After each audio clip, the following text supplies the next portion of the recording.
세믐가 타라스를 망하게 만든 늙은 악마는 이번엔 이반을 찾아갔다.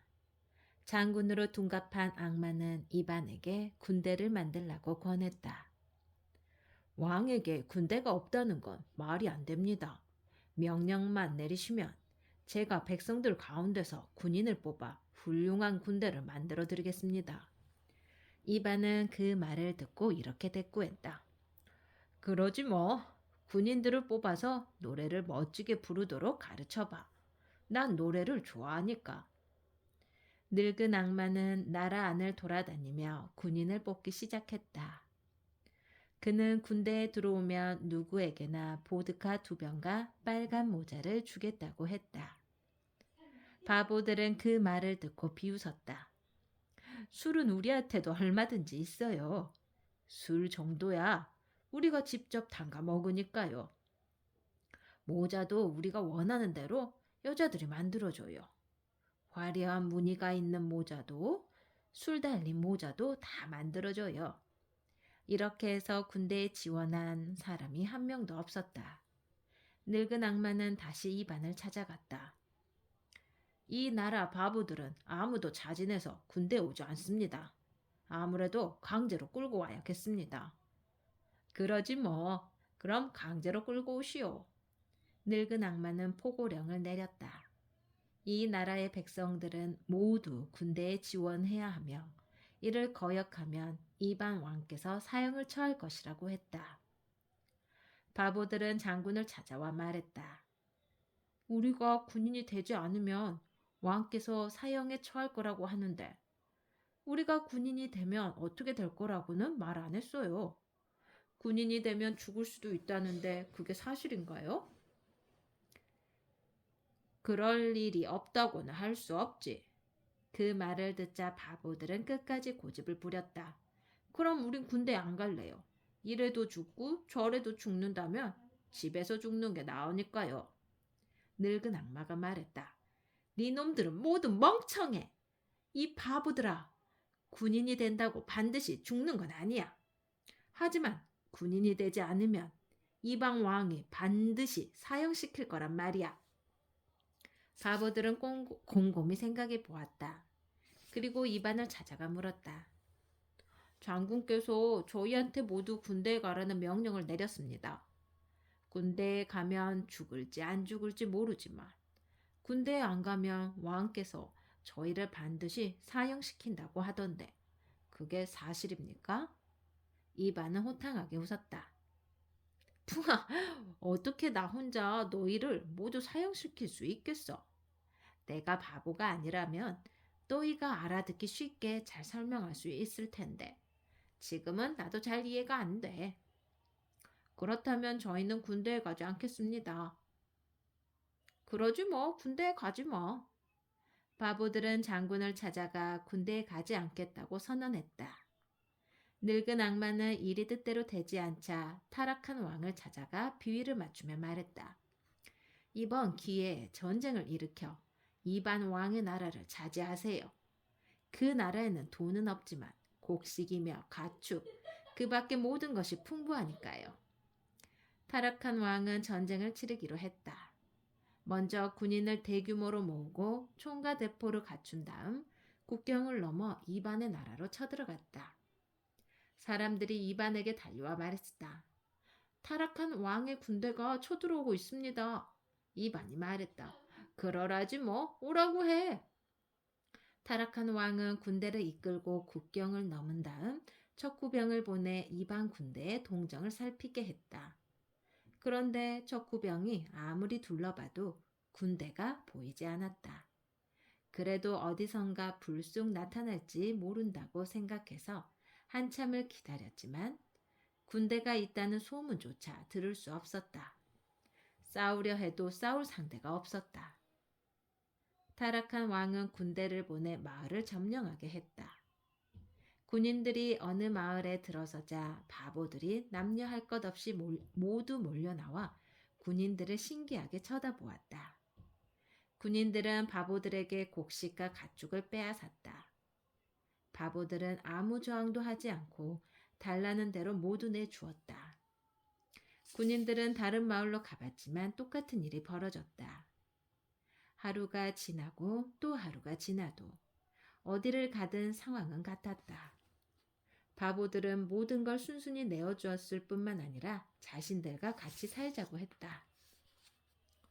당신네 나라에서는 먹고 살기 힘든 모양인데 여기 와서 같이 사는 게 어때요?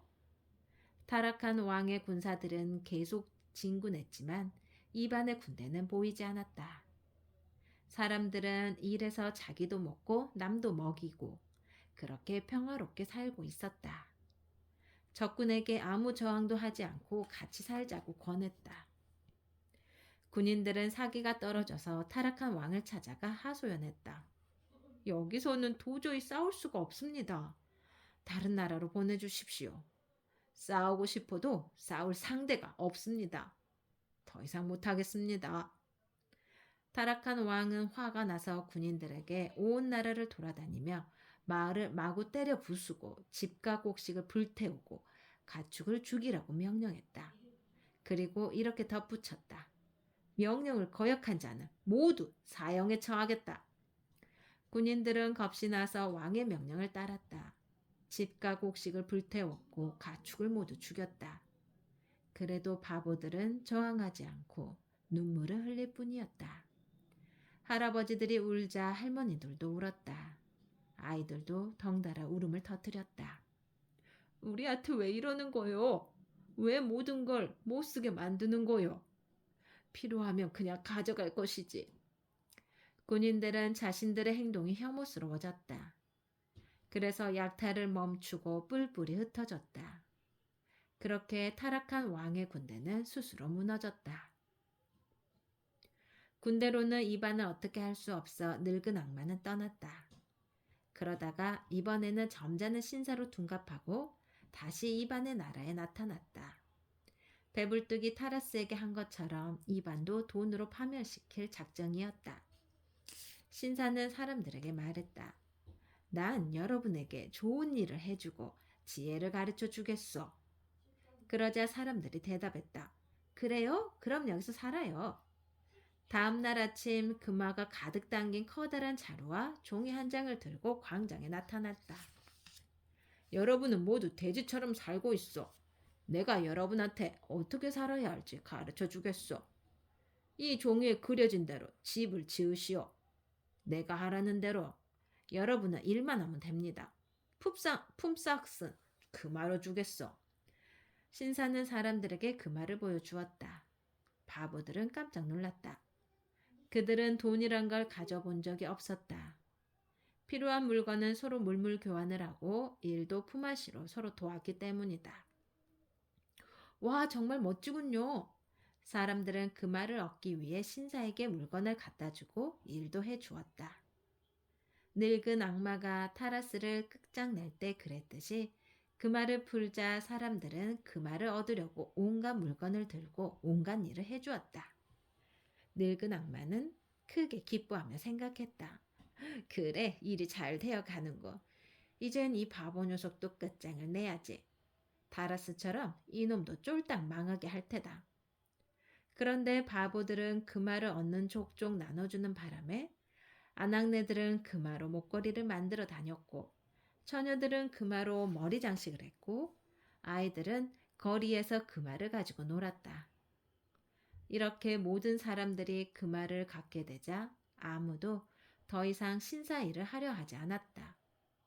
하지만 신사의 저택은 아직 절반도 지어지지 않았고 곡식이나 가축도 아직 1년치 분량도 확보되지 않았다. 신사는 일하러 오거나 곡식이나 가축을 가져오는 사람에게 그 말을 더 많이 주겠다고 했다. 하지만 아무도 신사의 집에 일하러 오지 않았고 아무것도 가져오지 않았다. 가끔 금화와 바꾸려고 달걀을 들고 오는 아이들 말고는 아무도 신사의 집을 찾지 않다 보니 당장 먹을 식량마저 떨어졌다. 굶주린 신사는 먹을 것을 사려고 온 마을을 헤맸다. 어느 집에 들어가 그 말을 내밀며 암탉 한 마리를 달라고 하자 안주인은 거절했다. 그만은 나도 많이 갖고 있어요. 혼자 사는 가난한 농부 안악의 집에 가서 청어 한 마리만 팔라며 금화를 내밀었다. 신사 양반, 나는 금화가 필요 없어요. 그걸 갖고 놀 아이가 없거든요. 그래도 기념으로 금화 3개를 모아놨지요. 신사는 농부의 집에 들어가 빵을 팔라며 금화를 밀었다. 농부는 금화를 받지 않고 말했다. 금화는 필요 없어. 잠깐만 기다려요. 집사람한테 빵을 좀 잘 나오라 하겠어. 신의 이름으로. 악마는 침을 태태 뱉으며 농부 집에서 도망쳐 나왔다. 신의 이름으로 뭔가를 받지는 않을 것이다. 그 말 자체가 악마에게는 칼보다 더 위험한 것이다. 이렇게 해서 악마는 빵 한 조각도 얻지 못했다. 어디를 가든 아무도 그 말을 받고 뭔가를 주려고 하지 않았다. 악마는 쫄쫄 굶은 채 잠자리에 들었다. 이 이야기는 바보 이반에게도 전해졌다. 사람들은 이반을 찾아가 물었다. 저희가 어떻게 하면 좋을까요? 점잖은 신사가 나타났는데 먹고 마시는 걸 좋아하고 옷도 말끔하게 차려입는 걸 좋아해요. 그런데 일하기를 싫어하고 신의 이름으로 부탁하지도 않아요. 그저 사람들한테 금화만 뿌려대요. 처음에 우리한테 금화가 없었을 때는 그 신사한테 뭐든 갖다 줬지만 지금은 아무것도 갖다 주지 않아요. 그 사람을 어떻게 하면 좋을까요? 저러다 굶어 죽겠어요. 이반이 이야기를 다 듣고 나서 말했다. 그래? 그럼 신사한테 먹을 걸 줘. 양치기처럼 이 집 저 집 돌아다니게 내버려 두라고. 늙은 악마는 어쩔 수 없이 이 집 저 집을 돌아다니다가 이반의 왕궁까지 오게 되었다. 늙은 악마가 식사를 하러 왔을 때 이반의 벙어리 누이 동생 말라냐가 식사 준비를 하고 있었다. 그동안 게으름뱅이들은 말라냐를 자주 속이곤 했다. 일도 하지 않으면서 식사 시간에 남들보다 먼저 와서 음식을 먹어 치우곤 했다. 그래서 말라냐는 사람의 손을 보고 게으름뱅이인지 구분하게 되었다.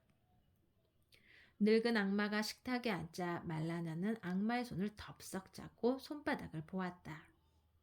악마의 손은 굳은 살 하나 없이 깨끗하고 매끄러우며 손톱마저 길었다.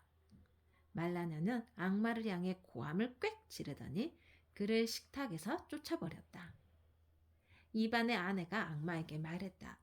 미안해요, 신사양반. 우리 시누이는 손에 굳은 살이 없는 사람은 식탁에 못 앉게 해요. 잠깐만 기다려요. 사람들이 식사를 끝내면 남은 음식을 갖다 드릴게요. 늙은 악마는 왕궁에서 자신을 돼지처럼 대하는 것에 화가 나서 이반에게 말했다. 이 나라 모든 사람이 두 손으로 일을 해야 한다는 엉터리 규칙이 있습니다. 바보들의 모자라는 머리에서 나온 생각이니 그렇게 어리석지. 사람이 손으로만 일합니까? 똑똑한 사람들은 무엇으로 일하는지 아십니까? 이반이 대답했다. 글쎄, 우리 같은 바보들이 그걸 어찌 알겠소? 우리는 그저 두 손에 굳은 살이 박히도록 일하지요. 당신들이 바보라서 그래요. 머리를 써서 일하는 방법을 가르쳐 드리지요. 이반이 놀라서 말했다. 응? 가능한가요? 늙은 악마가 말했다. 머리를 써서 일하는 것도 쉬운 건 아니에요. 당신들은 내 손에 굳은 살이 없다고 먹을 걸 안 주는데 머리로 일하는 게 100배는 더 힘들다는 걸 몰라서 그래요. 어떤 때는 머리가 깨질 것만큼 힘들다고요. 이반은 뭔가를 곰곰이 생각해 보다가 말했다. 이봐요. 그럼 왜 자신을 그렇게 괴롭히는 거요? 머리가 깨지는 게 쉬운 일이 아닐 텐데. 차라리 두 손에 굳은 살이 박히도록 일하는 게 더 쉽지 않겠소? 악마가 대답했다. 당신들이 딱해서 그래요. 만일 내가 머리를 써서 일하지 않으면 당신들은 평생 바보로 살 거예요. 그런데 난 머리를 써서 일해왔기 때문에 당신들에게 방법을 가르쳐 줄 수 있지요. 이반이 고개를 끄덕이며 말했다. 그럼 얼른 가르쳐 줘요. 손이 아프면 머리로 일하면 되겠군. 악마는 머리를 써서 일하는 방법을 가르쳐 주기로 약속했다. 이반은 점잖은 신사분이 머리로 일하는 방법을 가르쳐 주기로 했다는 소식을 온 나라에 알렸다. 머리로 일을 하면 손으로 하는 것보다 훨씬 더 많은 일을 할 수 있다고 하니 모두 와서 배우라고 했다. 신사는 정망대 꼭대기에 서서 연설을 시작했다. 바보들은 신사의 이야기를 들으려고 몰려왔다. 모두들 신사가 손을 쓰지 않고 머리로 일하는 방법을 실제로 보여줄 거라고 기대했다. 하지만 늙은 악마는 어떻게 하면 일하지 않고 먹고 살 수 있는지 말로만 떠들 뿐이었다. 바보들은 무슨 말인지 알아들을 수 없었다. 그들은 한참을 그 신사만 바라보다가 각자 일을 하러 뿔뿔이 흩어졌다. 늙은 악마는 정망대 위에 하루 종일 서 있었다. 다음 날에도 여전히 그곳에서 연설을 계속했다. 그리고 그 다음 날에도 악마는 정망대에 서서 연설을 계속했다. 사람들은 다가와서 한참을 쳐다보다가 또 흩어졌다.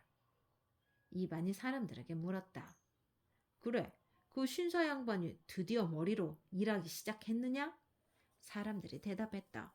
아니요, 아직입니다. 여전히 입으로만 떠들고 있습니다.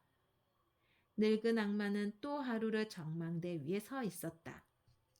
그러다가 너무 굶주려서 몸이 쇠약해진 탓에 비틀거리다가 그만 기둥에 머리를 부딪히고 말았다. 그 모습을 본 어느 바보가 입안의 아내에게 일렀고 그녀는 밭을 갈던 남편에게 달려가 이 사실을 알렸다. 얼른 가보세요. 그 신사가 드디어 머리로 일하기 시작했대요. 이반은 깜짝 놀랐다. 이반은 말을 타고 전망대로 달려갔다.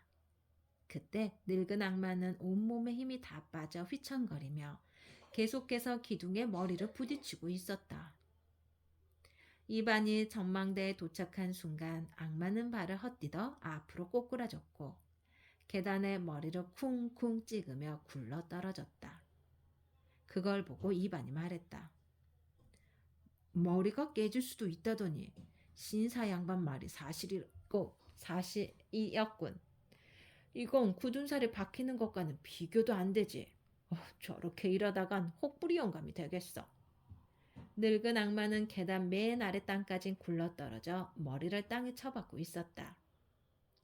이반은 그가 일을 얼마나 많이 했나 살펴보러 다가갔다. 그 순간 갑자기 땅이 쫙 갈라지더니 늙은 악마가 그 속으로 사라졌다. 그가 사라진 자리에 구멍 하나가 남았다. 이반은 머리를 극적이며 말했다. 이런 꼬약한 게 다 있나? 또 악마였네? 아마 전에 본 그놈들의 애비일 거야. 대단한 놈이군. 이반은 지금도 살아있고 사람들이 계속해서 그의 나라로 몰려들고 있다. 형들도 이반을 찾아왔는데 이반은 그들도 먹여 살렸다. 누구든 와서 우릴 좀 먹여 살려주세요 라고 하면 이반은 이렇게 말했다. 그러지 뭐. 이 나라에서 살도록 해. 여기에는 뭐든 있으니까. 다만 이반의 나라에는 다음과 같은 규칙이 있다. 손바닥에 굳은 살이 박힌 사람은 식탁에 앉아 음식을 먹지만 굳은 살이 없는 사람은 다른 사람들이 먹고 남긴 음식을 먹어야 한다. 끝.